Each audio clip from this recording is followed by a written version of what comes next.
Good morning class. और कैसे हैं आप सब लोग? अच्छे होंगे काफ़ी। जीसीजी के यूट्यूब चैनल में आपका हार्दिक स्वागत है। और मैं एक आज नया चैप्टर लेकर आया हूँ। चैप्टर संख्या 5 है, जिसका नाम है व्युत्क्रम, आव्यूह एवं रैखिक समीकरण। ठीक है ना? तो हमने आव्यूह पढ़ा था तीसरे चैप्टर में। उसमें हमने आव्यूह में जोड़ना सीखा, उसका घटाना सीखा और गुणा करना सीखा। अब हमें आव्यूह का इनवर्स निकालना है, मतलब भाग की कोई संक्रिया नहीं होती आव्यूह में, तो हमें इनवर्स निकालना होता है। इनवर्स का बोले तो व्युत्क्रम आव्यूह। ठीक है, तो हम इसमें जो इनवर्स मैट्रिक्स में जाके एक तो इनवर्स मैट्रिक्स पढ़ेंगे, नंबर 1। नंबर 2, इसी में एक पॉइंट आएगा सेकंडश। मैंने आपको शायद जिक्र भी किया होगा वहां पे कि सेकंडश शब्द एक अलग है और सेकंड अलग है, तो यहाँ पे हम सेकंडश पढ़ेंगे, दूसरा पॉइंट हुआ। और तीसरा हम बात करेंगे रैखिक समीकरण। रैखिक समीकरण को हमने 9th 10th में हल किए हैं, अब वहां पे हल किया। अब यहाँ पे हम सारणिक और आव्यूह दो विधियों से इसको सॉल्व करेंगे। ठीक है, और इसमें सारणिक के कुछ अनुप्रयोग भी हैं, मतलब एप्लीकेशन ऑफ किसके डिटरमिनेंट के भी हैं। उसमें क्या होता है कि उसके माध्यम से हम त्रिभुज का क्षेत्रफल है, 2 डायमेंशन में या कि दो बिंदुओं के बीच की दूरी है, उनका भी जिक्र करेंगे। तो काफी अच्छा टॉपिक है ये। और ये चैप्टर जो है ना, ये 4 नंबर का चैप्टर है आपका। कितने नंबर का? और 4 नंबर का क्लासिफिकेशन 1+3 से है। 1+3 का अर्थ हो गया कि 1 नंबर का एक प्रश्न आएगा और 3 नंबर का एक आएगा। 1 नंबर का एक प्रश्न सेक्शन ए में होगा और 3 नंबर का प्रश्न आपके सेक्शन सी में होगा। तो चलें स्टार्ट करें। सबसे पहला पॉइंट लिया है इसमें व्युत्क्रमणीय आव्यूह, जिसे कहते हैं नॉन सिंगुलर मैट्रिक्स। और ये मैंने आपको पूर्व की क्लास में 2 बार जिक्र कर लिया है इसका।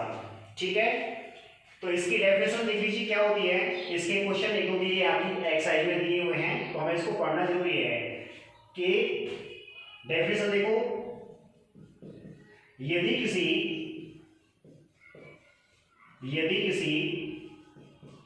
वर्ग आव्यूह किसकी बात कर रहा हूं मैं? स्क्वायर मैट्रिक्स की बात कर रहा हूं। ठीक है ना? वर्ग आव्यूह आपको ए दे रखा है, जो कि n कोटि का है। ठीक है, वर्ग आव्यूह का सारणिक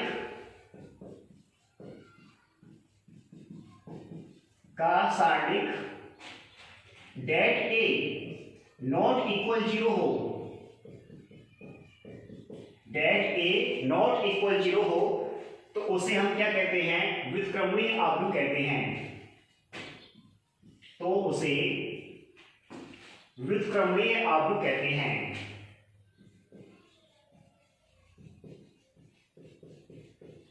व्युत्क्रमणीय आव्यूह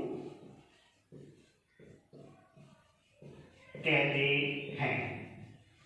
देखिए, व्युत्क्रमणीय आव्यूह एक अलग बात है और व्युत्क्रम आव्यूह एक अलग बात है। ठीक है, ये तो केवल व्युत्क्रमणीय के लिए कंडीशन हो गई, और ये अनिवार्य कंडीशन है उसकी क्या, कि डेट ए का मान 0 नहीं होना चाहिए, तो आपका आव्यूह कैसा होगा?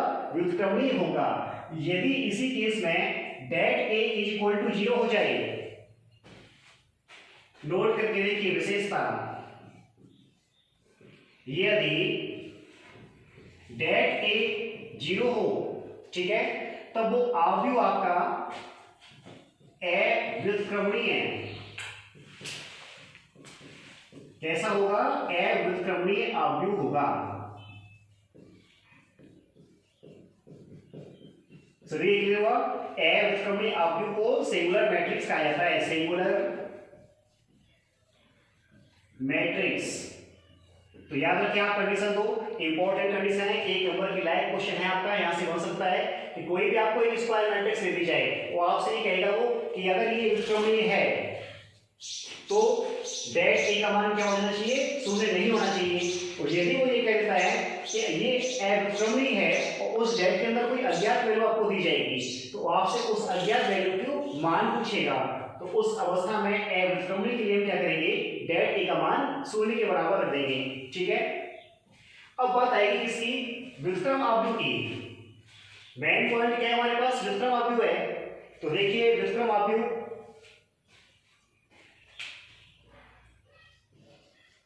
व्युत्क्रम आव्यूह।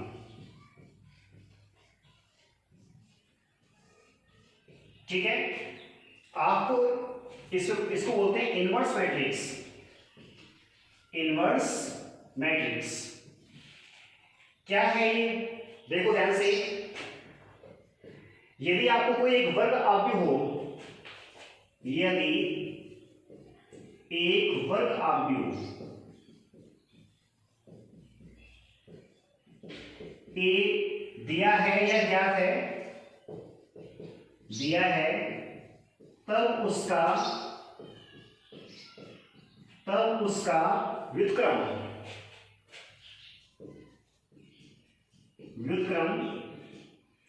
ए इनवर्स से व्यक्त होगा। ठीक है, यदि एक वर्ग आव्यूह ए दिया है तब उसका व्युत्क्रम ए इनवर्स से व्यक्त होगा, जहां A inverse is equal to adjoint A upon det A, और इसमें डेट ए का मान शून्य नहीं होना चाहिए। अगर डेट ए का मान शून्य हो गया तो आप देख लीजिए ध्यान से कि अगर मैं डेट ए का मान शून्य रखता हूं और शून्य से डिवाइड किया तो इनफाइनाइट हो जाता है, तो उस अवस्था में इनवर्स तो निकलना पॉसिबल ही नहीं है ना। तो क्या रखा है? A inverse is equal to adjoint A upon det A, और डेट ए का मान शून्य नहीं होना चाहिए। अब देखो ध्यान से कि यहाँ पे हमें कोई आव्यूह ए दिया है, ये तो आपको दिया जाएगा क्योंकि इसका इनवर्स आपसे पूछेगा, तो हमें क्या करना है? ए इनवर्स को फाइंड करना ही है। क्या हम डेट ए चैप्टर संख्या 4 सारणी का विस्तार सीखा था हमने, तो वो हमें डेट ए निकालना होगा। अब बात है एडजॉइंट ए, तो एडजॉइंट ए कैसे ज्ञात करेंगे उसे हम देखेंगे अभी। एडजॉइंट ए, अब देखो हम बात करते हैं एडजॉइंट मैट्रिक्स की। सहखंडज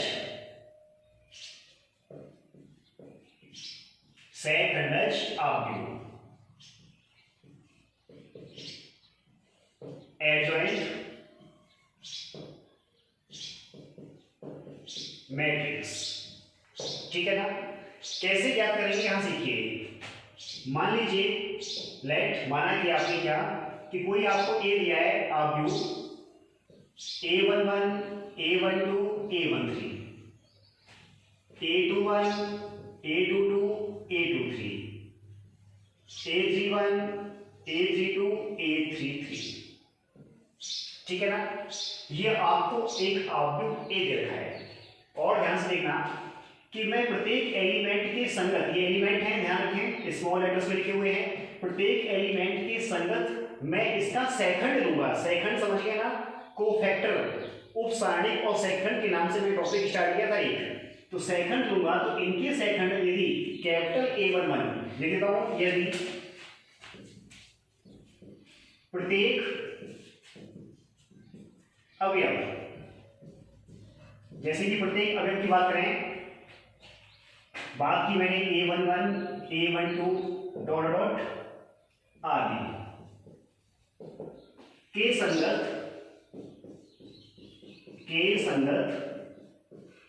सहखंड A11, A12 डॉट डॉट आदि हों। देखो वहां पे सहखंड को मैंने सी से भी डिनोट किया है, एफ से भी किया है, कैपिटल ए से भी किया है। ठीक है, बट एम से नहीं किया है। एम 11 उपसारणिक होता है, ध्यान में। तो यहाँ पे A11 ले लो, A12 ले लो, या F11 ले लो, या C11 ले लो, जैसे आपकी इच्छा हो वैसे ले लो। तो हमने क्या ले लिया? A11, A12, A13 dot dot आदि आपके क्या है? सहखंड हैं। तब एडजॉइंट ए, इस आव्यूह जो ए का है इसके एडजॉइंट की बात कर रहा हूं, तब एडजॉइंट ए, ठीक है ना, इज इक्वल टू, इसके संगत सहखंड लीजिए आप, A11, A12, A13, A21, A22, A23, A31, A32, A33 का ट्रांसपोज होगा। ट्रांसपोज समझ गए ना आप लोग? परिवर्त आव्यूह, क्या होता है? परिवर्त आव्यूह। ट्रांसपोज का अर्थ होता है परिवर्त आव्यूह, ठीक है ना? तो देखो A11, A12, A13 इसके संजोग सभी सेकंड है ये। अब इसका ट्रांसपोज करें तो परिवर्त आव्यूह आपने ध्यान से देखो पढ़ा होगा कि प्रत्येक पंक्ति को इस तरह में लिख दीजिए आप। तो A11 लिखा पहले, A12 लिखा, A13 लिखा, पहली पंक्ति को पहले समय लिख दिया, A21, A22, A23, A31, A32, A33। तो ये आपका एडजॉइंट होता है, ठीक है? एडजॉइंट ऑफ ए मतलब सेकंडज आव्यूह। कोई वर्ग आव्यूह भी होना चाहिए उसके लिए।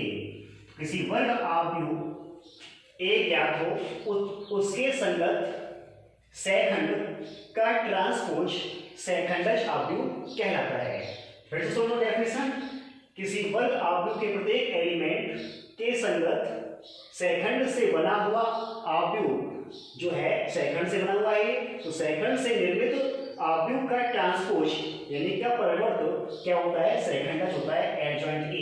तो याद रखो कि इस चैप्टर में जो आपका मेन बिंदु है, मेन पॉइंट है, वो केवल एडजॉइंट ही है। क्योंकि आप ध्यान से देखें, या तो क्वेश्चन आपसे एडजॉइंट पूछता है। देखो क्वेश्चन, चैप्टर का नाम क्या है? चैप्टर का नाम है वर्ग आव्यूह। फिर से लिखता हूं, एवं रैखिक समीकरण, एवं रैखिक समीकरण। ध्यान से देखो, वर्ग आव्यूह एवं रैखिक समीकरण। तो अकॉर्डिंग टू बोर्ड उसके अनुसार या तो 3 नंबर का क्वेश्चन यहां से है वर्ग आव्यूह से, कोई आपको एक आव्यूह दे दिया जाएगा, एक 3x3 का, वो आपसे उसका इनवर्स पूछ लेगा, ठीक है ना? और या फिर एक रैखिक समीकरण दे दी जाएगी आपको, उस समीकरण का हल पूछेगा। हल का मतलब है x y z। तो 3 नंबर का या तो फिर यहां से क्वेश्चन है। तो हमें याद रखिए कि स्क्वायर मैट्रिक्स जो आपके पास है, यहां वर्ग आव्यूह नहीं, व्युत्क्रम आव्यूह शब्द है, सॉरी व्युत्क्रम आव्यूह। या तो आपसे व्युत्क्रम आव्यूह का 3 नंबर का पूछने वाला है और या फिर पूछने वाला है रैखिक समीकरण का। तो ये आपकी अथवा चॉइस, ठीक है ना? तो याद रखो कि व्युत्क्रम आव्यूह क्वेश्चन आपसे हो सकता है या फिर रैखिक। और जब आप व्युत्क्रम आव्यूह की बात करेंगे तो आपने अभी पढ़ लिया था कि ए इनवर्स, उसका formula adjoint A upon det A. तो देखो यहाँ पे एडजॉइंट ए हमारे लिए इंपॉर्टेंट क्या हो गया? एडजॉइंट इसका निकालना, ठीक है ना? अब आप देखो कि आपने एक आव्यूह का सेकंड निकालना बताया मैंने आपको। अब इसके क्वेश्चंस में आपके एक्सरसाइज के सॉल्व क्वेश्चन करवा दूंगा उनको, ठीक है ना? उसके बाद एक इनवर्स का मैंने सूत्र लिखा दिया और आपको व्युत्क्रमणीय आव्यूह परिभाषित कैसे करते हैं उसके बारे में बता दिया। अब देखो कुछ आपके इनवर्स में एक गुणधर्म काफी अच्छा है। क्या गुणधर्म है इसका इनवर्स का?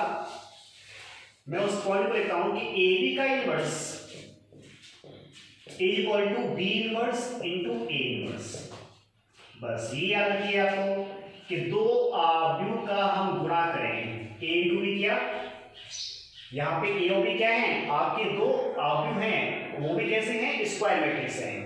तो दो आव्यूह का गुणा किया, उसका इनवर्स निकालेंगे यदि हम, तो जो आरएचएस है वो B inverse into A inverse के इक्वल होता है। अब आप ये मत कहना कि अभी मैं एग्जांपल लेकर बताओ, क्योंकि इसके नेक्स्ट क्वेश्चन आएंगे तो वहां मैं आपको सॉल्व करवा दूंगा, ठीक है? दूसरा देखिए एडजॉइंट का। देखिए यदि आपके पास एडजॉइंट ए बी ज्ञात करना है तो ये आपके adjoint B into adjoint A के इक्वल होगा। देख लो, adjoint of A B is equal to adjoint B into adjoint A होता है। क्लियर है? एक तीसरा और गुणधर्म देख लीजिए, ये भी काफी अच्छा है कि अगर ए इंटू एडजॉइंट ए किया जाए, ध्यान से देखना, एक कोई आव्यूह ए स्क्वायर मैट्रिक्स है और उसका हमने क्या लिया? सेकंड लिया, इक्वल एडजॉइंट ए इंटू ए होता है, ये भी याद रखें, एडजॉइंट ए इंटू ए होता है, और equal det A into I N होता है। अगर मैं एन की बात करूं, अगर मैंने यहाँ पे 3/3 का आव्यूह लिया है तो यहाँ पे क्या शब्द आएगा? 3 आ जाएगा। अगर मैं 2/2 का लिया है तो क्या जाएगा? 2 आ जाएगा। लेकिन ऐसा नहीं है, सिर्फ ये 3/3 के लिए चर्चा करता है, ठीक है ना? तो ये भी याद रखें एक गुणधर्म। और इस पे आपके क्वेश्चन भी दिए हैं। तो अब हम चलते हैं नेक्स्ट पॉइंट हमारे पास क्या है, हमने बात कर ली इनवर्स की, एडजॉइंट की और दोनों के गुणधर्मों की बात कर ली है। अब देखो एप्लीकेशन क्या है इसके, जैसे हम बात करें सारणिक में, अब आप पूछ रहे होंगे कि चैप्टर का नाम तो है व्युत्क्रमावधि और रैखिक समीकरण, सारणिक कहां से आ गया, मैंने पहले कहा है कि चैप्टर संख्या 5, चैप्टर संख्या 3 और 4 का पूरा मिश्रण है। तो सारणिक में सारणिक के अनुप्रयोग समझते हैं, अनुप्रयोग क्या है। मैंने अभी अभी आपको बताया था जब स्टार्ट की थी क्लास के एप्लीकेशंस कहां यूज किए गए हैं, सारणी का कहां यूज किया गया है, ठीक है ना। तो देखो नंबर 1, त्रिभुज का क्षेत्रफल ज्ञात करने में, त्रिभुज का क्षेत्रफल ज्ञात करने में। नंबर 2, दो बिंदुओं के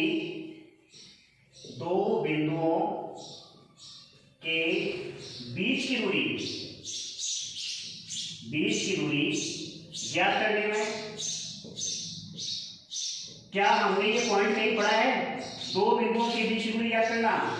ये हमने 11th क्लास में 2 डायमेंशन में पढ़ लिया कि दो आपको बिंदु दे दिए जाते थे x1 y1 x2 y2 और उस समय दो बिंदुओं के बीच की दूरी का सूत्र था y minus y1 equal to y2 minus y1, लिख देता हूं यहां पे y minus y1 y2 minus y1 upon x2 minus x1 into x minus x1। तो देख लो हमारे डिटरमिनेंट का एप्लीकेशन क्या कहता है कि हम 2 डायमेंशन में जाके दो बिंदुओं के बीच की दूरी भी सारणिक के माध्यम से ज्ञात कर सकते हैं, ठीक है। और तीसरा पॉइंट, बिंदु संरेखों, बिंदु के संरेख की अवस्था हम उसके बारे में बात करेंगे, ठीक है। एक चौथा पॉइंट और है लेकिन उसकी चर्चा यहां नहीं है, लिख देता हूं मैं। दो सदिशों का गुणनफल, दो सदिशों का सदिश गुणनफल, ये आप चैप्टर संख्या 13 में पढ़ेंगे। यहां हमें इसके बारे में बात नहीं करनी है, फिर भी मैंने लिख दिया कि सारणिक के एप्लीकेशंस कहां यूज हुए हैं। दो सदिशों का सदिश गुणनफल चैप्टर संख्या 13 में पढ़ेंगे हम, ठीक है। वहां पे भी ए और बी दो वेक्टर दिए हों तो ए क्रॉस बी निकालते हैं हम, सदिश गुणनफल को क्रॉस बोलते हैं, ठीक है। तो ए क्रॉस बी निकालते हैं तो वहां पर भी हम सारणिक का विस्तार करते हैं। तो अभी हम इन 3 बिंदुओं की चर्चा करेंगे, ठीक है ना। अब देखो पहला पॉइंट, त्रिभुज का क्षेत्रफल ज्ञात करना, ठीक है। यदि आपको कोई एक ट्रायंगल दिया है जिसके वर्टेक्स ABC हैं, शीर्ष मतलब, और इनके शीर्ष के निर्देशांक x1 y1 x2 y2 और x3 y3 सपोज कर लिया। क्या 9th क्लास में या 10th क्लास में आपने द्विविमीय निर्देशांक ज्यामिति में त्रिभुज का क्षेत्रफल पढ़ा? बिल्कुल पढ़ा होगा, अभी बताऊंगा क्या होता है, ठीक है। तो सारणी के हेल्प से त्रिभुज का क्षेत्रफल जो होता है वो होता है 1/2, सारणी का निशान है, ठीक है। x1 y1 1, x2 y2 1 और x3 y3 1। सारे कोऑर्डिनेट आपके पास आ गए ना, x1 y1 1, x2 y2 1, x3 y3 1। और हम इसका, यदि आपके इसमें संख्यात्मक वैल्यू है, डिजी है, तो हम सीधे इसका प्रसार कर लेंगे, या फिर अगर कुछ फंक्शंस दिए हैं ना तो उस अवस्था में हम इसकी संक्रियाएं यूज करेंगे, जैसे कि r1 माइनस r2 0 बन गया, r2 माइनस r3, वो हम संक्रियाएं यूज करेंगे यदि कुछ फंक्शंस दिए हैं तो। अब देखो इसी बात करें दूसरे पॉइंट की, चलो इसमें भी एक बात रहेगी। क्या मैंने आपको कहा था कभी आपने 9th या 10th में इसका क्षेत्रफल पढ़ लिया तो आपने पढ़ लिया होगा कि 2 डायमेंशन में होता था क्या, 1/2 x1 लिख दीजिए आप, प्लस x2 लिख दीजिए आप और प्लस x3 मैंने यहां लिख दिया।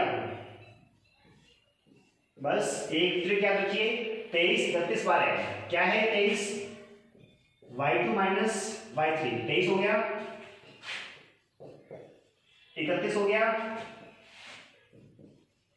और 12 हो गया। तो 2 डायमेंशन में आपने त्रिभुज का क्षेत्रफल ये पढ़ लिया है, ठीक है। अब बात यहाँ पे दो बिंदुओं के बीच की दूरी, दो बिंदुओं के बीच की दूरी। अब बात की है मैंने दो बिंदुओं के बीच की दूरी, तो बिंदु हमारे पास दो ही होने चाहिए, त्रिभुज के क्षेत्रफल की तरह तीन नहीं, सिर्फ दो बिंदु। हम सपोज कर लेते हैं कि दो बिंदु x1 y1 और x2 y2 हैं। माना कि दो बिंदु, एक तो बिंदु A लिया x1 y1 और दूसरा बिंदु B लिया मैंने x2 y2, इनके बीच की दूरी ज्ञात करनी है। तो क्या बनेगा हमारे पास फॉर्मूला, सारणी की हेल्प से x1 y1 1, x2 y2 1 और इक्वल क्या रहेगा 0। ध्यान से देखें, दो बिंदु x1 y1 1 और x2 y2 1 हो गए पूरी। अभी x y याद रखो, बात किसकी हो रही है, दो बिंदुओं के बीच की दूरी, तो हम उसकी रेखा का समीकरण निकालने जा रहे हैं, ठीक है ना। किसका, एक लाइन ट्रेस हो रही है, उस रेखा का समीकरण निकाल रहे हैं। और रेखा का समीकरण कह देता हूं यहाँ पे, बीच की दूरी कह दो, बीच की दूरी या फिर रेखा के समीकरण की बात कर रहे हैं, रेखा का समीकरण, ठीक है। क्योंकि दो बिंदु लेंगे हम, तो एक रेखा ट्रेस हो रही है हमारी ए और बी, और सब मान लेते हैं कि x1 y1 कोऑर्डिनेट इसके और इसकी कोऑर्डिनेट हमारे पास x2 y2 है। तो हम किसकी बात कर रहे हैं, रेखा के समीकरण की। और याद रखो, कोई भी लीनियर इक्वेशन हो तो उसमें x y का होना अनिवार्य होता है, या तो x होना चाहिए या y या फिर दोनों ही, तभी हमारे पास रेखा का समीकरण प्राप्त होता है, ठीक है ना। अब देखो तीसरा बिंदु हमारा है समरेख की अवस्था। समरेख शब्द आ जाए या समरेख आ जाए, बात एक ही है। देखो क्या होता है, जैसे हमने सबसे पहले बात की थी पहले बिंदु की, कि आपका एक ट्रायंगल दिया था ABC, ठीक है, और इसके मैंने तीन निर्देशांक लिख दिए थे। अब सपोज करिए कि मान लीजिए ए पॉइंट इस B के पास आ जाए यहाँ पे, तो क्या आपको लगने नहीं रहा है, मान लो ये पॉइंट यहाँ कर दिया मैंने, तो BAC बन गया, और BAC बन गया तो आपकी एक रेखा ट्रेस हो गई है, और जब रेखा ट्रेस हो गई है तो त्रिभुज तो आपका रहा नहीं, तो उस अवस्था में त्रिभुज का क्षेत्रफल क्या हो जाता है, शून्य हो जाता है। तो समरेख की अवस्था में केवल एक कंडीशन है, क्या, x1 y1 1, x2 y2 1, x3 y3 1, ये क्या है आपके पास, त्रिभुज का क्षेत्रफल लिया था मैंने 1/2 और इज इक्वल टू क्या हो जाएगा 0। कहने का अर्थ ये हो गया कि त्रिभुज का क्षेत्रफल शून्य हो जाता है समरेख की अवस्था में। कोई सा भी बिंदु ले लो, C को यहाँ ले लो तो भी एक रेखा में आ जाए, B को ले लो तो भी एक रेखा में आ जाए, क्लियर हुआ। अब देखो तीनों अवस्था पढ़ ली हमने, एक तो समरेख की अवस्था पढ़ ली मैंने, उसके पूर्व हमने दो बिंदुओं से होकर जाने वाली रेखा का समीकरण पढ़ लिया, और उसके पहले हमने त्रिभुज का क्षेत्रफल पढ़ लिया। अब हम बात करेंगे इनके समीकरण के हल की, ठीक है ना। अब देखो, अब तक हमने जो एक पार्ट पढ़ लिया, वहां से 3 नंबर का सवाल बन सकता है, या फिर 3 नंबर के सवाल की संभावना यहां से भी है, रैखिक समीकरण के हल, ठीक है। अब रैखिक समीकरण को हल हम एक दो विधियों से हल करेंगे यहाँ पे, एक तो होगी सारणिक विधि, एक होगी आव्यूह सिद्धांत विधि। क्या होगी दो विधियां आपकी, मान लीजिए आपके पास दो विधियों की बात करूंगा मैं, एक तो होगी सारणिक विधि, ध्यान से देखना, सारणिक विधि को कुछ और नाम भी कहते हैं, सारणिक विधि, इसे पॉइंट ए कह दिया मैंने, या फिर इसको कहते हैं हम क्रेमर रूल, क्रेमर रूल या क्रेमर नियम, ठीक है। सारणिक विधि क्या कह रहा जाए या क्रेमर विधि क्या कह रहा जाए, एक ही बात है। क्रेमर कहे तो आप सारणिक समझ जाना, या सारणिक कहे तो आप समझ जाना क्रेमर की बात की है। और दूसरा जो होगा आव्यूह सिद्धांत विधि, आव्यूह सिद्धांत विधि, ठीक है। इसका दूसरा कोई अन्य नाम नहीं है, सिर्फ एक ही नाम है, आव्यूह सिद्धांत विधि। अब देखो सारणिक विधि से कैसे याद करेंगे, या क्रेमर रूल क्या होता है, सबसे पहले इसी की बात करते हैं, क्रेमर रूल की। मान लीजिए कि आपको एक रैखिक समीकरण दिया है, a1x plus b1y plus c1z is equal to d1। दूसरा समीकरण लेता हूं, a2x plus b2y plus c2z is equal to d2 हुआ। तीसरा लिया a3x plus b3y, sorry a3b3 plus c3z equal to लिया मैंने d3। ये मैंने एक रैखिक समीकरण लिया है, ठीक है। ये तीन चर राशियों वाली है x y z, इसके वेरिएबल क्या है, तीन है x y z, तो तीन चर राशियों वाली मैंने एक रैखिक समीकरण ली है। कैसे सॉल्व करेंगे देखें ध्यान से। हम इसमें डेट मतलब सारणिक, बात किसकी की है मैंने, सारणिक की, तो हम इसमें चार डेट निकालेंगे। क्या क्या होंगे, जैसे मैं लिखूं तो सबसे पहले इसमें x की वैल्यू जो होगी, x की वैल्यू होगी डेट 1 अपॉन डेट 1 लिखा है। y की वैल्यू जो होगी डेट 2 अपॉन डेट, और z की जो वैल्यू होगी डेट 3 अपॉन डेट। मैंने आपको डेट बता दिया, डेट कह लो या डेट ए कहते हैं हम, जिसको हम सारणी कहते हैं, ठीक है ना। अब हमें ज्ञात क्या करना होगा, चार वैल्यू, एक तो डेट 1, डेट 2, डेट 3 और साथ में डेट।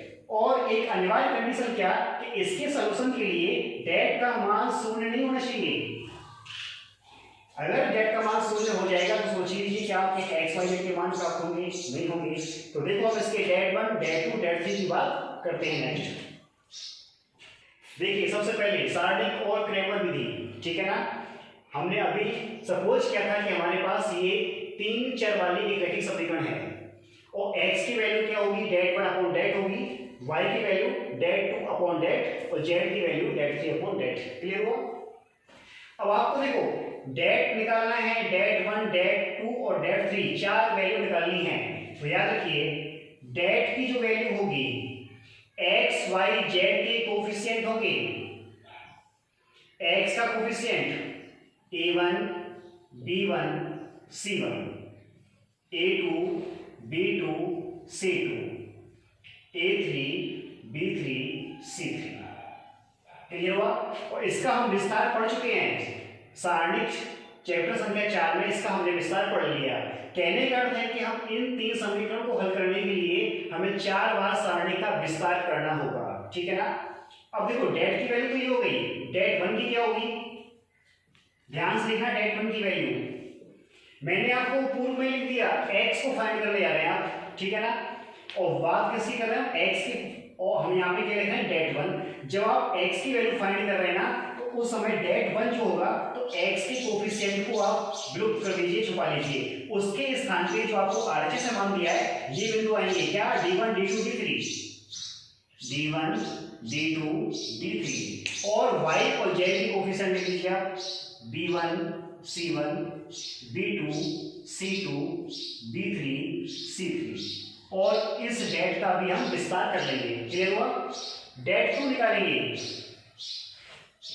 डेट 2 तो देखिए डेट 2 के लिए आप क्या करोगे कि y के कोफिशिएंट को छुपा लोगे आप, और बाकी किसके आएंगे, x के और z के आएंगे, और y के कोफिशिएंट के स्थान पर क्या आएगा, d1 d2 d3 आएगा। तो x के कोफिशिएंट क्या थे हमारे पास, a1 a2 a3, और y की वैल्यू फाइंड करने आएंगे तो आप, क्योंकि मैंने y के लिए लिखा है y डेट 2 अपॉन डेट, तो y की कोफिशिएंट के स्थान पे क्या आएगा, d1 d2 d3 और c1 c2 c3। क्लियर हुआ। अब रह गया हमारे पास क्या, डेट 3।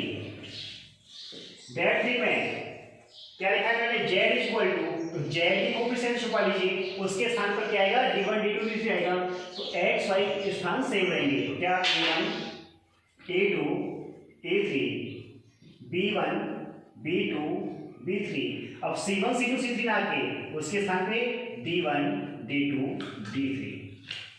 अब हम इन चारों का एक्सपेंशन कर लेंगे, और चारों की विस्तार करने के पश्चात x की वैल्यू फाइंड करने के लिए डेट 1 अपॉन डेट किया, मतलब डेट 1 की वैल्यू में जो मान आएगा उसमें डेट की वैल्यू का भाग जाएंगे तो हमारा x आएगा। इसी प्रकार से y की वैल्यू के लिए डेट 2 की वैल्यू में डेट का भाग लगाओगे तो किसका आएगा, y का। इसी प्रकार से आपका z का भी मान आएगा, ठीक है। अब देखिए इसकी विशेषता क्या है, याद रखिए कोई भी आप टॉपिक पढ़ रहे हो तो उसकी विशेषता बड़ी इंपॉर्टेंट होती है। आज तो विशेषताओं पर ध्यान दिया जाता है, ठीक है। सबसे पहले एक केस क्या, नंबर 1 लिखता हूं मैं, डेट नॉट इक्वल 0। अगर ये 0 हो गया तो आपकी वैल्यू इनफाइनाइट हो जाएगी, तो ऐसा पॉसिबल नहीं है, ठीक है। Det not equal 0। दूसरा पॉइंट देखिए, यदि मैंने लिख दिया डेट भी 0 हो, सपोज डेट 1 भी 0 हो, डेट 2 भी 0 हो और डेट 3 भी 0 हो। मान लीजिए कि ऐसा कोई इक्वेशन दिया कि जिसके मैंने चारों सारणी निकाले, डेट निकाला, डेट 1, डेट 2 और डेट 3, चारों मान निकाले मैंने और चारों मान की वैल्यू शून्य आती है, उस समय इसका हल संभव नहीं है, तो क्या आएगा? अनंत हल, ठीक है ना, क्या आएगा? अनंत हल आएगा। और नंबर 3 केस देख लो कि यदि आपके पास डेट 1, डेट 2 और डेट 3 में कोई एक तो अशून्य हो, कोई एक अशून्य, तो बाकी के क्या होने चाहिए? शून्य, ठीक है ना। कोई एक अशून्य हो और डेट की वैल्यू भी कैसी हो? 0, तो उस समय इसका हल संभव नहीं है। क्लियर हो सबके? तो पहले वाले केस को याद रखिए कि डेट का मान शून्य नहीं होना चाहिए, डेट का मान शून्य नहीं हो, बाकी कोई वैल्यू आए तो उसके हल संभव हैं, और हल भी कैसे होंगे? यूनिक होंगे, अद्वितीय। ये तो हो गया आपका सारणिक या क्रेमर विधि, तो इंपॉर्टेंट है काफी। तो इस विधि को ध्यान से देख लो कि हमें कोई एक रैखिक समीकरण दिया जाएगा, ठीक है ना। हम x की वैल्यू निकालेंगे डेट 1 अपॉन डेट से, y की वैल्यू डेट 2 अपॉन डेट से, z की वैल्यू डेट 3 अपॉन डेट से। डेट चारों कैसे निकालने हैं मैंने आपके सामने प्रस्तुत कर दिए हैं, ठीक है ना। अब इन चारों के मान हम यहाँ पुट करेंगे तो x y z आ जाएगा। अब हम सेकंड पॉइंट पढ़ेंगे आव्यूह सिद्धांत विधि से कैसे याद करते हैं। आपका सेकंड पॉइंट है आव्यूह सिद्धांत विधि, काफी इंपॉर्टेंट है। इस पे करते क्या है, मान लीजिए, माना कि मैथ में अक्सर ज्यादातर मानते ही हैं, है ना। माना कि आपके पास रैखिक समीकरण इस फॉर्म में लिए मैंने a11x, a12y, a13z is equal to b1 suppose किया। यहां कोई सारी वैल्यू ले सकते हैं आप, तो कांस्टेंट वैल्यू होती है ज्यादातर, b1 ले लो, चाहे c1 c2 c3 ले लो, चाहे d1 ले लो, कैसे भी ले लो, ठीक है ना। a11 ले लिया, a21 लिया, 21x, a22y, a23z is equal to b2 ले लिया, a31x, a31y, a33z is equal to b3 ले लिया। क्या है यहाँ पे? b3 है। 3 हमारे समीकरण है ये, ठीक है ना। अब हमें किससे क्या करना है? आव्यूह सिद्धांत विधि से। तो हम करेंगे क्या कि इस समीकरण की जो तुलना है वो ax is equal to b से करेंगे। ax is equal to b से, जहां x इज इक्वल टू क्या लिखा जाएगा? a inverse into b। ध्यान से देखो, x क्या लिखा जाएगा? a inverse into b। कैसे लिखा जाता है? ध्यान से देखो, ये भी चलो कि दोनों पक्षों में आप a इनवर्स से मल्टीप्लाई कर दीजिए, तो a inverse into a x लिखा और a इनवर्स इंटू b लिखा, ठीक है। देखो मैं आपको बता दूं, आव्यूह में जो गुणा करते हैं हम, और एक आप चैप्टर संख्या 1 पढ़ेंगे कंपोजिट फंक्शन संयुक्त फलन, तो गुणा करने की तरकीब देख लीजिए कि दोनों वहां पे गुणा क्या है कि या तो हम वाम पक्ष गुणा करें या दान पक्ष गुणा करें। वाम पक्ष का हो गया कि पहले अगर मैंने लिखा कि दोनों पक्षों में a इनवर्स से मल्टीप्लाई करने पर, तो मल्टीप्लाई a इनवर्स पहले लिखा है ना मैंने, तो यहां पर भी RHS में पहले लिखा जाएगा। ऐसा नहीं है कि a इनवर्स यहां लिख दिया और RHS में b के बाद a इनवर्स लिख दिया, क्योंकि आप जानते हो कि a inverse b not equal b into a inverse होता है। आव्यूह में दो गुणा जब करते हैं आव्यूह का, तो क्रम विनिमय नियम का पालन नहीं करते हैं। तो हम या तो वाम पक्ष करेंगे, अब दूसरा करते हैं क्या, a इंटू a इनवर्स कर सकते हैं, तो यहां पर भी क्या करोगे? b into a inverse. तो याद रखिए। दूसरा क्या कि a इनवर्स इंटू a सदैव i होता है, आइडेंटिटी तत्समक आव्यूह बताया हुआ है। और तत्समक आव्यूह का किसी भी आव्यूह से मल्टीप्लाई करेंगे स्वयं आव्यूह प्राप्त होगा। तो देखिए आपके पास x is equal to a inverse b आ गया, तो सबसे पहले हम इसकी तुलना ax इक्वल टू b से करेंगे। ये तो मैंने आपको समझा दिया किस टाइप से आया, बाकी किसकी आवश्यकता नहीं है। तो x की वैल्यू क्या होगी, a इनवर्स इंटू b होगी। अब देखो इसमें a क्या होगा, x क्या होगा और b क्या होगा। तो देखिए ध्यान से, जो a होगा वो x y z की कोफिशिएंट क्या क्या है, a11 a12 a13 a21 a22 a23 a31 a32 a33। Clear हुआ, ये तो हो गया a। दूसरा x क्या होगा, x y z, और लास्ट में लिखा है b, तो b क्या होगा, b होगा आपका b1 b2 b3। ठीक है, अब देखो ध्यान से प्रोसीजर क्या है कि हमारे पास a तो ये है, x ये है और b ये है। क्लियर हुआ, करना क्या है, x क्या करना है, x क्या लिखेंगे हम, a inverse into b। a inverse क्या हम a से a इनवर्स याद कर सकते हैं, बिल्कुल, क्योंकि मैंने बताया है कि आपके पास जो a इनवर्स का फार्मूला होता है adjoint a upon det a होता है। तो मैंने पहले कहा था कि इस चैप्टर का मेन पॉइंट जो क्या है वो है आपका एडजॉइंट ज्ञात करना। एडजॉइंट आप किस टाइप से सीखेंगे। अब देखो इसमें भी कुछ विशेषताएं हैं, विशेषताएं पे बड़ा ध्यान दिया करो भाई, क्योंकि किसी भी टॉपिक को ना उसकी विशेषताएं आज बड़ी इंपॉर्टेंट होती है। क्या होंगी विशेषताएं, देखो नंबर 1, अगर मैं दो रैखिक समीकरण की बात करूं तो आपने 10th में पढ़े होंगे क्या कि दो रैखिक समीकरण के लिए a1 upon a2 not equal b1 upon b2। एक पॉइंट आगे लिखता हूं क्या होगा। दूसरा पॉइंट है कि a1 upon a2 is equal to b1 upon b2 और is not equal c1 upon c2। ठीक है ना। और तीसरा पॉइंट है आपके पास कि a1 upon a2 is equal to b1 upon b2 और is equal to c1 upon c2।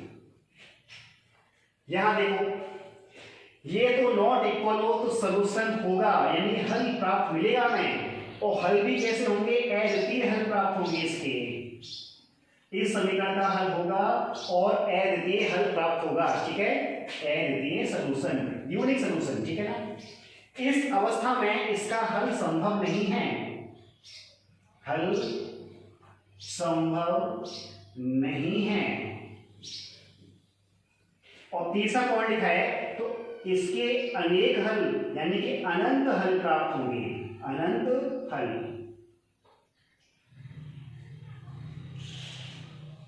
अब आप देखो प्राप्त होंगे कि आपने 10th क्लास में ग्राफ पढ़ लिया है।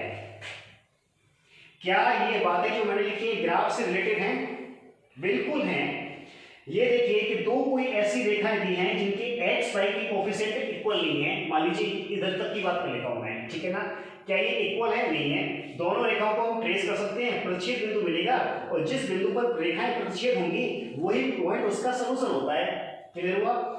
इस टाइप की रेखा में रेखाएं आपकी कैसी होती है, समांतर हो जाती हैं, कहीं भी प्रतिच्छेद नहीं करती हैं। उस अवस्था में इसका हल संभव नहीं होता है। और तीसरा पॉइंट, इस टाइप की रेखा आपकी ट्रेस नहीं हो पाती है तो अनंत हल प्राप्त होते हैं। हल तो होता है, संगत होता है, लेकिन कैसे हल होंगे, अनंत हल होंगे। ठीक है ना। तो इस पॉइंट को भी ध्यान से रखें, आपकी विशेषताएं क्या क्या है। और एक बार फिर से देख लो कि आवर्त सिद्धांत विधि, हो सकता है कि इसको ऐसा कह दे कि व्युत्क्रम विधि से, ठीक है ना, या व्युत्क्रम आवर्त सिद्धांत से x y z के मान ज्ञात कीजिए। तो हम सपोज कर लेते हैं कि इस टाइप की आपको रेखाएं दी होंगी। हम वहां पे ax = b तुलना कर लेंगे, x = a inverse into b आएगा हमारे पास। x = क्या आएगा, a inverse into b। a inverse कैसे फाइंड करते हैं, जहां a ये है तो a इनवर्स फाइंड करते हैं एडजॉइंट अपॉन डेट a से। x x y z होगा, b b1 b2 b3 होगा। और इस बात को क्लियर जानने के लिए आप क्वेश्चंस पे देखोगे वहां कैसे करते हैं। ठीक है।